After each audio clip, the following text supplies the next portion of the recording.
আমি আপনার পা ধরি, আমাকে ভিতরে যেতে দিন, আমি ভাইবা পরীক্ষা দিব। আরে ওঠো। আরে আমি তোমাকে ভিতরে যেতে দিলে আমার তো চাকরি থাকবে না, আর আমি আপনাকে ভিতরে যেতে দিলেও তো স্যাররা এখন ভাইবা নেবে না, ভাইবা নেওয়া শেষ হয়ে গেছে এখন। আমি স্যারদের হাত পা ধরে অনুরোধ করব আমার ভাইবা নেওয়ার জন্য, আপনি আমাকে ভিতরে যেতে দিন। আমি ভাইবা পরীক্ষা না দিলে আমার আত্মহত্যা ছাড়া বাঁচার কোনো উপায় থাকবে না, প্লিজ আমাকে একটা সুযোগ দিন। আরে আপনি আমার কথা কেন বুঝতে পারছেন না? অফিসিয়াল সময় শেষ হয়ে গেছে, এখন আপনার ভাইবা কেউই নেবে না। তুহিন সাহেব, তুহিন সাহেব, কি হয়েছে স্যার? তুহিন সাহেব, বাইরে কি হয়েছে? এত চিল্লাচিল্লি হচ্ছে কেন? স্যার বুঝতে পারছি না কি হয়েছে। আপনি আসুন আমার সাথে।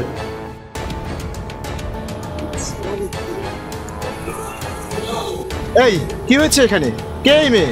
স্যার এই মেয়ে ভাইবা দিতে এসেছে, আমি তাকে বলেছি ভাইবা দেওয়া শেষ এবং সময়ও শেষ, কিন্তু সে আমার কোনো কথাই শুনছে না, ভিতরে যাওয়ার জন্য জোর করছে।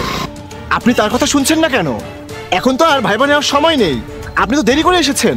স্যার স্যার দয়া করুন, আমার ভাইবা নিন, আমার বাবার স্বপ্ন যে আমাকে পূরণ করতেই হবে, প্লিজ আমাকে একটু সুযোগ দিন। আপনি সামনের বছরে আবার চেষ্টা করবেন, এখন তো আর ভাইবা নেওয়ার সময়ই নেই, সবকিছু জমা পড়ে গেছে, নির্ধারিত সময় শেষ হয়ে গেছে। স্যার আমাকে এই বছরে কিছু না কিছু একটা করতেই হবে, আর আমার পূর্ণ বিশ্বাস আছে আমি ভাইবাতে উত্তীর্ণ হয়ে দেশের ভালো কোনো পজিশনে বসতে পারবো, আর ভাইবা না দিতে পারলে আমাকে যে আত্মহত্যা করতে হবে। স্যার এই বছরই দিতে হবে? আত্মহত্যা করতে হবে? আপনার যখন এতই সমস্যা তাহলে দেরি করে এসেছেন কেন?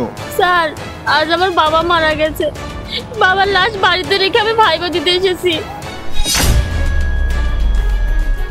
কি? আপনি বাবার লাশ রেখে এখানে ভাইবা দিতে এসেছেন? জি স্যার, আমার বাবার লাশ রেখে আমাকে ভাইবা দিতে আসতে হয়েছে।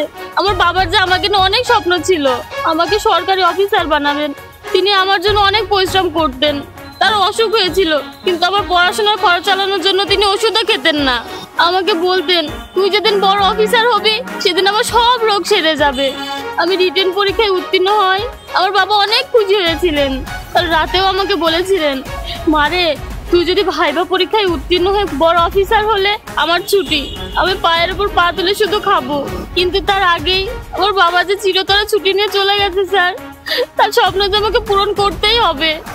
তুহিন সাহেব, আপনি এই মেয়ের ভাইবা নেওয়ার ব্যবস্থা করুন, আমি এখনই তার ভাইবা নিব। কিন্তু স্যার এখন কিভাবে সম্ভব? ভাইবা বোর্ডের সবাই এখন চলে যাওয়ার জন্য রেডি, তাছাড়া নিয়ম অনুযায়ী সবকিছু জমা দেওয়া হয়ে গেছে। প্রয়োজনে আমি এই মেয়ের জন্য হাইকোর্টে আপিল করব, আপনি সবাইকে রিকোয়েস্ট করে ভাইবা বোর্ডে আসতে বলুন, আমি সবাইকে রিকোয়েস্ট করে এই মেয়ে ভাইবা নিব। যে মেয়ে বাবার স্বপ্ন পূরণের জন্য বাবার লাশ রেখে ভাইবা দিতে এসেছে, সেই মেয়েই পারবে দেশের জন্য সম্মানজনক কিছু করতে। চলুন আপনি। না না, ওইসবের কোনো প্রয়োজন নেই। আপনাকে অনেক অনেক ধন্যবাদ স্যার। চলুন চলুন, দেরি হয়ে যাচ্ছে।